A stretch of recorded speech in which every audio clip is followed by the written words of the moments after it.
Assalamualaikum warahmatullahi wabarakatuh. Bismillahirrahmanirrahim. Hamdan wa syukran lillah, amma ba'd. Yang saya hormati sahabat-sahabat subscriber, subscriber apa bisa? Yang mudah-mudahan saya dan sahabat semua selalu dalam lindungan Allah Subhanahu wa taala. Alhamdulillah pada kesempatan malam yang berbahagia ini, berbahagia karena saya berada di Padepokan saja, tidak kemana-mana karena lagi lara boyok, lara encok, skala kaku, karena lara boyok kayak wong tua, tumbang. Jadi saya pada malam hari ini berbahagia karena gak kemana-mana, tidur sore. Mudah-mudahan saya ucapkan sekali lagi selamat Hari Raya Idul Adha. Mudah-mudahan saya dan sahabat semua selalu dalam lindungan Allah, diberikan kesuksesan, kebahagiaan oleh Allah fid dini wa dunya wal akhirah. Amin Allahumma amin. Jadi sahabat begini, sebelum cerita-cerita tentang masalah santet, kenapa sih saya kok baru sekarang ini saya datang-datangin dukun dan juga tarung-tarung dengan tentang masalah santet dengan dukun-dukun santet, nanti saya akan cerita sedikit sahabat. Saya ada pengalaman pribadi dan ada dendam pribadi sama dukun-dukun santet, ada dendam pribadi. Jadi nanti saya akan cerita. Jadi sebelum cerita caprak kita sholat Nabi dulu lah, mumpung ini di markas besar Padepokan Anti Galau. Kain kiswah promosi. Allahumma sholli wa sallim wa barik alaihi wa ala alihi wa sahbihi. Salawat ya. Allahumma sholli ala Muhammad ya Rabbi salli alaihi wasallim. Allahumma salli ala Muhammad ya Rabbi salli alaihi wasallim. Rabbi fanfa'na bibarakatihim wahdinal husna bihurmatihim. Rabbi fanfa'na bibarakatihim wahdinal husna bihurmatihim. Allahumma salli ala Muhammad ya Rabbi salli alaihi wasallim. Allahumma salli ala Muhammad ya Rabbi salli alaihi wasallim. Rabbi fanfa'na bibarakatihim wahdinal husna bihurmatihim. Rabbi fanfa'na bibarakatihim wahdinal husna bihurmatihim. Sholawat istighfar, perbaiki sholat sahabat. Usah jangan caprak, sedang belek, sedang kepret, bang, usah caprak, aduh, serak, selara boyok, kayak wong tua bilang, tuh. Sahabat, salam semua buat sahabat-sahabat sakbeker, sahabat sakrep. Jadi begini sahabat ceritanya, saya dulu ya ketika saya sudah mukim. Jadi sebenarnya saya itu pesantren dari umur 9 tahun. Pesantren itu dari umur 9 tahun. Waktu itu pesantren saya yang pertama di pesantren Kempek Cirebon. Nah, saya terakhir itu di Benda Bumiayu Cerampok dan 2004 itu saya selesai pesantren di situ. Dari mulai 93 2004 saya terus melanglang buana. Bapak saya adalah seorang praktisi juga, praktisi yang luar biasa dan praktisi yang terkenal dengan ilmu gaibnya. Bahkan abah saya, ayah saya juga adalah dulu pernah berguru di Abuya Bustomi Banten. Kenapa saya namanya Ujang Bustomi? Karena nama Bustomi itu adalah tafaulan di Abuya Bustomi Banten Cisantri. Jadi itulah sahabat, kenapa namanya Bustomi ya, Bustomi. Jadi abah saya itu adalah seorang praktisi, murid kesayangan daripada Abuya Bustomi Banten. Jadi saya pernah nanya ke abah saya, apa sih namanya Bustomi? Tafaulan, tabarukan katanya. Oh, mudah-mudahan saya berkah, saya mudah-mudahan keturunan ilmunya, keturunan solehnya para guru-guru dan para masyayikh saya, amin. Jadi begini, ketika saya Di pesantren abah saya itu seorang praktisi yang terkenal lah di Cirebon. Namanya itu Kiai Haji Lukman Hakim atau biasa dipanggil Haji Amak. Haji Amak. Beliau adalah orang yang santun, bahkan kalau pagi juga sering nyunatin. Jadi beliau itu pindah hijrah ke Sinarancang itu adalah uzlah dari Luwung dan pindah ke Sinarancang. Dan di Sinarancang itu adalah babak alas di sini yang tadinya minim sekali ilmu agama, bahkan masjid pun kurang bagus. Ketika abah saya kesini semuanya lebih baik. Nah sampai di situ bahkan para dunia hitam, para praktisi ilmu hitam itu kebakaran jenggot lah intinya. Ketika abah saya di sini menata dari kehidupan yang tidak baik menjadi lebih baik. Setelah itu abah saya tahun 2004 itu meninggal. Saya masih di pesantren Bumiayu, lagi menghafalkan Al-Quran baru 15 juz. Waktu itu saya kaget. Saya sebelum abah saya meninggal, seminggu kemudian saya menjenguk abah saya di rumah waktu dari pesantren. Abah saya ngomong ke saya sebentar lagi meninggal. Jadi kamu harus siap untuk meneruskan saya, kata abah saya. Saya kaget, meneruskan gimana? Jadi ketika abah saya sudah meninggal, saya langsung kaget karena saya dari pesantren langsung meneruskan perjuangan abah saya menemui tamu-tamu pasien-pasien semua. Jadi saya kaget deh. Waktu itu umur masih 22 tahun, bayangkan sahabat. Jadi saya masih plonga-plongo. Tapi saya dengan keyakinan saya ketika itu saya sempat down juga. Down umur masih 22 tahun harus terjun di dunia praktisi. Jadi saya down waktu itu sebulan down keliling dari mulai Banyuwangi, Banten semua dan terakhir di Kediri. Dan terakhir juga saya ketemu dengan guru saya lagi yaitu Kiai Haji Ishaq Al-Hafiz Allahumma yarham. Nah, beliau menasihatin saya udah teruskan perjuangan abah. Nah, waktu itu saya disemangatin oleh guru saya Kiai Ishaq Al-Hafiz. Jadi saya kembali lagi ke rumah dan saya meneruskan. Waktu itu belum saya mempunyai padepokan. Saya masih rumah di bawah di sebelah masjid. Nah, sejak itu abah saya belum 40 hari sahabat. Belum 40 hari saya kan menempati rumah abah saya. Itu ada seorang paranormal datang ke rumah saya. Waktu itu saya baru belum 40 hari lah meninggal abah saya. Saya datang, kirain saya tamu, jadi assalamualaikum, waalaikumsalam. Terus saya buka pintunya, kaget. Dia pakai belangkon, terus dengan pakaian sopannya, pakai sarung dan bawa keris di sini, datang ke saya. Terus saya karena beliau tamu yang datang, saya ngomong dari mana, terus ada keperluan apa.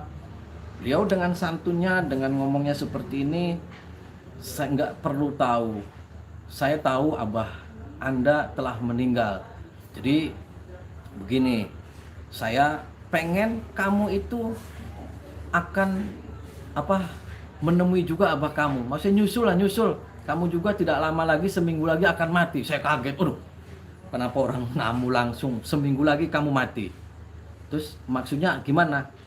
Ya kan kemarin abah kamu meninggal. Saya tidak suka dengan perjuangan bapak kamu. Sekarang kamu seminggu lagi akan mati. Kaget. Waktu itu saya jiwa mudanya terpancing. Nah, dia ngomong seperti itu, tamu, saya tuan rumah, saya langsung nyolot. Nah, kok ngomong begitu? Emang Anda punya nyawa? Saya punya nyawa. Oh begitu. Jadi gimana? Ya saya bilang, saya tidak takut. Saya berkeyakinan bahwasanya nyawa adalah milik Allah. Saya bilang, kalaupun saya seminggu lagi saya mati menyusul abah saya ikhlaslah karena Allah. Kalaupun tidak, terus bagaimana? Dia bilang, oke, kita tarung. Oke. Selama itu, setelah ngomong deal-dealan terus kita tarung, langsung dia permisi. Oke, permisi. Dengan permisi, saya waktu itu saya kasih air, saya ngobrol biasa bincang, tapi terakhir jeduk bikin jantungan. Waduh. Cuman saya waktu itu ngeper juga kan, masih dua-duanya sudah tua kan, gondrong tua. Waduh, saya sangar. Nah, waktu itu saya langsung telepon guru saya, Pak Yai, ini tadi ada paranormal datang ke rumah saya. Dia ngomong saya seminggu lagi mati, katanya.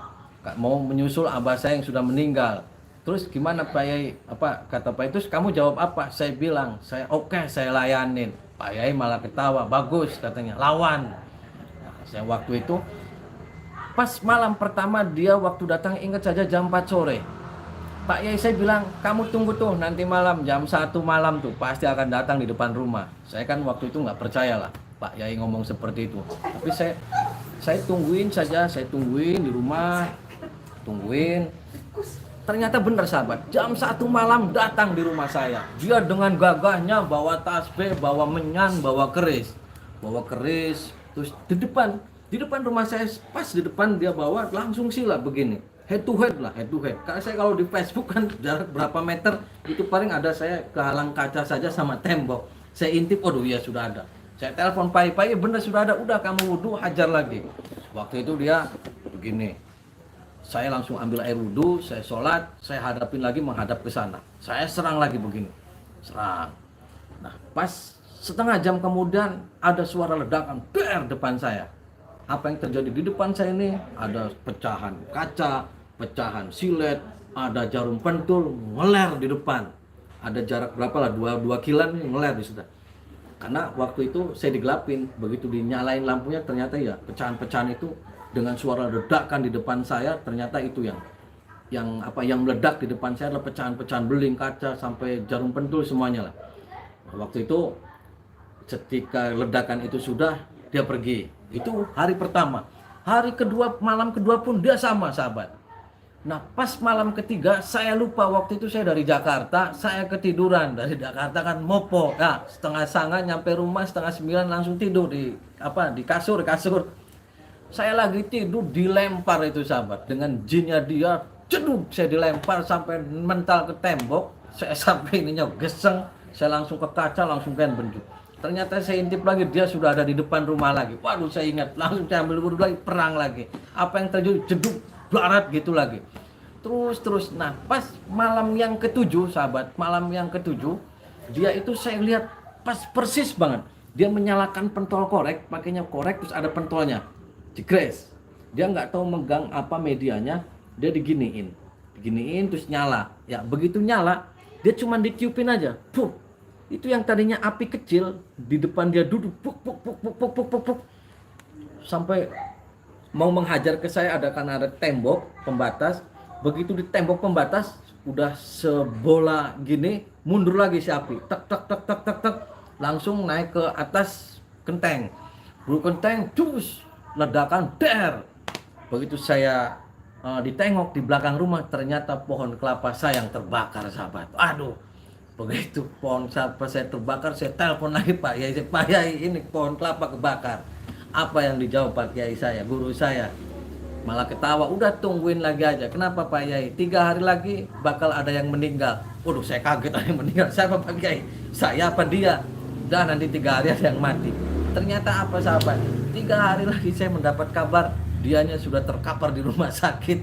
Dan di rumah sakit sampai 4 hari di ICU, tidak bisa diabetes, is dead. Nah, dari situ muncul lagi yang lain, keren lagi tuh. Paranormalnya perempuan datang lagi. Dengan udah tua datang lagi, terbang. Wow, ini bukan cerita ngarang nggak, bukan. Karena ini kejadian saya mendatangi paranormal, mendatangi praktisi, saya mendatangi dukun santet. Saya ada cerita sejarah bahwasanya saya dulu pernah dibegitukan, saya pernah diancam. Saya masih umur 22 tahun. Waktu itu saya masih sedih kehilangan abah saya sudah didatangi, diancam. Kan saya ya sampai sekarang kurang ajar. Jadi begitu sahabat. Jadi ketika saya mendatangi dukun-dukun santet dan saya tarung head to head, emang dulu pernah 3 kali malah. Itu kan 1 kali, 2 kalinya biasa saja. Yang 3 kalinya lagi di kuburan. 3 kali saya pernah. Dulu kan belum ada zaman YouTube, medsos yang lainnya. Kayaknya kalau di syuting live lagi itu keren itu. Jadi begitu sahabat, saya mendatangin praktisi-praktisi seperti itu. Bukan karena saya adu kekuatan, karena saya banyak sekali orang-orang yang sakit, yang tidak tahu menau, ya dihajar pakai santet, ya mereka, saya yakin ketika orang menggunakan media-media santet adalah orang yang tidak gentleman lah. Kenapa sih mereka lewat belakang? Ya, kalau emang mereka merasa sakit hati atau mereka dibayar, langsung aja datang, berantem aja kan, duel enak. Kenapa kan kalau lewat belakang kayak itu kan kurang ajar. Media-media jin setan yang mereka utus untuk menyerang target. Jadi begitu. Dari 2004 sampai sekarang 2020, saya bukan sekarang mengada-ada saya mencari mencari dukun santet, karena saya ada pengalaman ketika 2004 saya pernah head to head di depan Dan yang terakhir, rumah saya pernah kebakaran juga. Itu adalah dikirim sesosok seperti Banaspati, sahabat. Dulu lah kalau ngeliat berita pasti rumah saya pernah kebakaran. Itu waktu itu saya habis syuting di Serandil. Waktu itu saya masih di program Dua Dunia. Saya mau syuting berangkat ke Pulau Mas, nyampe terminal ditelepon rumah kebakaran. Saya pulang ke situ sudah rata sama tanah. Itu ya kan saya itu dulu perangnya lebih sadis. Rumah dibakar. Aduh, dukun santet keparat itu. Ya, saya sedihnya gimana, sampai saya nangis, sampai saya baju yang dipakai ini aja semua. Untung di rumah lagi tidak ada siapa-siapa, keluarga semua lagi tidak ada karena lagi berkabung, kakak saya lagi meninggal. Rumah wis gelap jeder. Secara logika 15 menit kebakaran harusnya ada asap pulang jeduk. Ya, tanya aja keluarga, kan pada kaget semua itu pas malam Jumat Kliwon mana. Jadi itu cerita unek-unek bela, unek-unek ya, unek-unek sama dukun santet nih, unek-unek.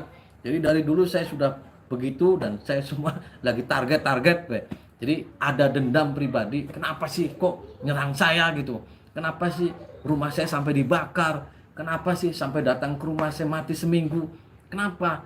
Kan saya cuma bantu orang-orang yang datang ke saya minta tolong sakit ini. Jadi mereka ya seperti itulah, kurang ajar, setan belek, saya pret, pak. Dan juga ini sahabat, saya akan menunjukkan kenang-kenangan pusaka-pusaka ini, kenang-kenangan banyak ketika saya mendatangi dukun-dukun santet yang head to head sama saya, berdua sama saya. Mereka ngasih pusaka-pusaka ke saya. Nanti saya akan tunjukkan ke sahabat-sahabat, inilah pusaka-pusaka, bukan hasil rampasan perang ya. Rampasan perang kan ini ketika saya datangin terus kalah, nih saya kasih pusaka, ini kasih pusaka, jadi banyak. Nanti pusaka-pusaka ini akan saya hibahkan wes. Ini apa? Ini terus dihibahkan sama siapa aja lah. Banyak sahabat.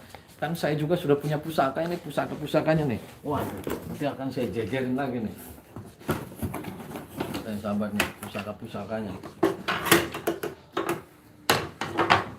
Ini kalau di kepolisian ini lagi apa namanya? Barang bukti.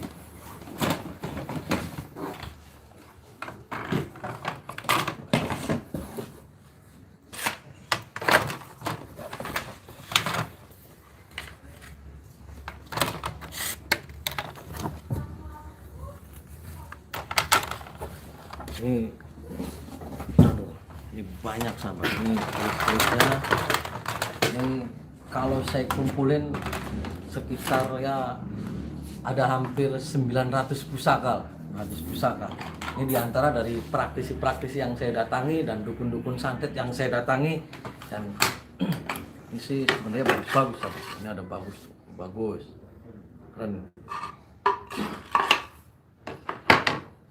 Kalau yang kenal pusaka ini keren, ini luar biasa ini.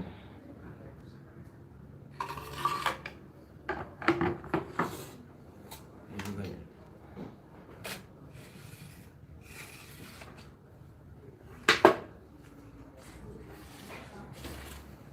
Jadi ini benda-benda pusaka ini nanti akan saya hibahkan, Kang mau saya hibahkan ya. Hibahkan. Sebenarnya ini saling ada bagus ya. Begitu sahabat ceritanya. Lebih banyak ketika saya datangin praktisi dan apa ini, saya masih banyak saya ambilin, kadang dikasih ya, nanti kalau ada yang mau nanti saya hibahkan lah. Nah, tapi ada syarat tertentu, syarat mutlak kon. Jadi begitu sahabat ya. Jadi saya ketika sekarang saya mendatangi praktisi silaturahmi, kalau praktisi yang lempeng-lempeng saya ngobrol aja. Saya mendatangi dukun santet terus tarung, bukan saya karena gagah-gagahan adu ilmu, bukan karena saya kayak Power Ranger, bukan. Saya ada dendam pribadi dari awal, dan sampai sekarang pun mereka nggak kapok kon. Saya sampai sakit hatinya, rumah sampai dibakar mon. Aduh, skala aku setan belek, setan nengklek. Jadi ini ceritanya lagi curhat. Oke, saya minta doanya sama sahabat-sahabat semua. Doanya saya akan terus untuk amar ma'ruf nahi mungkar, dan terus untuk meluruskan yang bengkok-bengkok. Dan saya juga kalau ada praktisi yang mau diajak dialog untuk kita bagaimana, karena ilmu hikmah itu praktisi itu ada ilmu semua dari Allah. Ketika ilmu itu semua dari Allah, maka pergunakanlah untuk kebaikan. Kebaikan menolong orang, itu saya dukung. Karena semua orang praktis itu hebat-hebat semua. Ilmunya itu hebat, semua itu syariat hebat-hebat semua. Saya salut semua di Indonesia itu berapa juta praktisi. Saya salut. Tapi kalau sudah melencengkan ilmu-ilmu praktisi untuk tujuan-tujuan yang tidak baik, untuk tujuan-tujuan menyakitin orang, itu yang saya tidak setuju. Kenapa? Ilmu semua dari Allah. Ketika malaikat pun, ketika orang yang mendoakan tidak baik, malaikat tidak suka. Tapi kalau ada orang yang mendoakan baik, malaikat juga ikut mendoakan, sahabat ya. Jadi begitu. Terus ngecaprak terus pengen ya. Jadi ini Kang pengen keris ya ngomong. Ada syarat-syarat tertentu tenang. Nah, masih banyak nih, nanti dilindas ini. Kayak lamun polisi kan barang bukti kan ini saya simpan, saya rawat, saya simpan. Nah, jadi begitu sahabat. Sahabat yang saya rahmati dan saya hormati dan saya muliakan, semua sahabat-sahabat sakpeker, shockpeker apalah. Jadi intinya kita jangan pernah takut terhadap yang namanya jin, jangan pernah takut terhadap namanya setan belek, setan engklek, setan kredek, setan buduk, bisa wedi lah. Kita hanya takut satu, hanya kepada Allah Azza wa Jalla. Ketika dalam hati kita, dalam jiwa kita yang tertuju hanya Allah, yang tertuju hanya Allah, yang terfokus hanya Allah, insya Allah Allah akan selalu melindungi kita, Allah akan selalu bersama kita. Akan tetapi ketika kita tidak pernah ingat Allah, kita lupa sama Allah, gimana Allah mau ingat sama kita? Jadi buktikan bahwasanya kita adalah benar-benar orang yang beriman dan bertakwa kepada Allah. Kalau kita benar-benar bertakwa dan beriman kepada Allah Azza wa Jalla, yang namanya setan belek tidak akan pernah tembus terhadap diri kita. Jaminan itu, jaminan ya. Apalagi kita terus perbanyak baca sholawat, kita terus perbanyak baca istighfar, kita terus perbaiki sholat kita. Makanya sholawat, istighfar, dan perbaiki sholat. Insya Allah hal-hal yang seperti itu tidak akan mempan terhadap orang-orang yang beriman dan orang-orang yang bertakwa kepada Allah Subhanahu wa Ta'ala. Ingat ya sahabat, ketika kita dalam posisi lagi jatuh, banyak hutang, sakit, semua jangan pernah menyalahkan orang lain. Kita introspeksi diri saja, apa sih yang kurang dalam diri kita. Ketika kita diuji oleh Allah sakit yang bertahun-tahun, sakit tidak pernah sembuh, jangan pernah menyalahkan orang, jangan pernah menyalahkan jin, salahkan diri kita sendiri. Ada apa dalam diri kita? Apakah kita tidak pernah sholat? Apakah kita lupa sama Allah? Apakah kita tidak pernah berbuat jahat sama orang? Makanya introspeksi diri. Jangan pernah menyalahkan orang lain, jangan pernah memfitnah orang lain, fitnahlah diri sendiri. Introspeksilah diri sendiri, terus tanamkan dalam diri kita keimanan dan ketakwaan kepada Allah Subhanahu. Kalau kita positif terus sama Allah, insya Allah sembuh, insya Allah sukses. Karena yang namanya penyakit ini sahabat ya, Imam Ibnu Sina pun berkata 90% obatnya ada dalam jiwa kita, ada dalam diri kita sendiri. Ketika kita yakin Allah akan memberikan kesembuhan, insya Allah sembuh. Jadi apapun kita jangan pernah memfitnah siapapun, menyalahkan siapapun sahabat ya. Apalagi kita menyalahkan jin, setan, bismillah, setan berizin jadi tersangka, baru tersangka, jangan ya. Kita sholat istighfar. Jadi begitu sahabat. Jadi intinya saya ketika mendatangi praktisi-praktisi, ketika mendatangi dukun-dukun santet, saya dulu ada masa-masa dulu yang sangat menyakitkan dalam diri saya. Jadi saya sampai sekarang orang yang selalu menyakiti orang lain tanpa sebab, maka saya akan datangi. Kalau masih bisa diajak ngobrol, saya ajak ngobrol. Kalaupun mereka dengan egoisnya, dengan kesombongannya, karena mereka berkiblat kepada iblis, ya saya gimana lagi? Ya lu jual, saya borong, begitu saja. Ya sahabat, wis gitu saja, jangan caprak. Wis. Aduh, lara boyok yang masih ngecaprak. Wis. Salat. Allahumma sholli wa sallim wa barik alaihi wa ala alihi wa sahbihi. Allahumma sholli ala Muhammad ya Rabbi sholli alaihi wasallim. Allahumma sholli ala Muhammad ya Rabbi sholli alaihi wasallim. Rabbi fanfa'na bibarakatihim wahdinal husna bihurmatihim. Rabbi fanfa'na bibarakatihim wahdinal husna bihurmatihim. Ingat, sholawat, istighfar, dan perbaiki sholat. Doakan saya sahabat, dan saya juga akan mendoakan sahabat-sahabat semua. Lawan semua bentuk kemusyrikan. Karena yang membuat negara ini kacau, yang membuat dunia ini kacau adalah penyakit hati, penyakit iri, penyakit dengki. Maka mulailah dengan momen Idul Adha ini, kita masing-masing diri pribadi untuk introspeksi diri masing-masing. Jangan pernah menyalahkan orang lain, jangan pernah mengejek orang lain, jangan pernah dendam terhadap orang lain, jangan pernah ngajak-ngajak persaingan, jangan. Ya, lempeng, jangan pernah ngeladenin ya, jangan pernah ngeladenin. Ya, apalagi tentang agama nggak usah. Ya, fokus sholawat, istighfar wis. Terima kasih saya ucapkan jazakumullah khairan jasa kepada sahabat-sahabat subscriber semuanya. Subscribe. Aduh, sampai ketelak ngomong softback. Nyocot ya kan. Mudah-mudahan saya dan sahabat semua selalu dalam lindungan Allah Subhanahu wa taala, selalu dilindungi sama Allah dan dijauhkan dari hal-hal yang bisa mencelakakan, entah itu santet, entah itu apapun. Jangan pernah takut santet, jangan pernah takut setan belek. Takutlah kepada Allah Subhanahu wa taala, Allah Azza wa Jalla. Allahu Akbar. Allahumma shalli wa sallim wa barik alaihi wa ala alihi wa sahbihi. Wallahul muwaffiq ila aqwamit thoriq. Wassalamualaikum warahmatullahi wabarakatuh.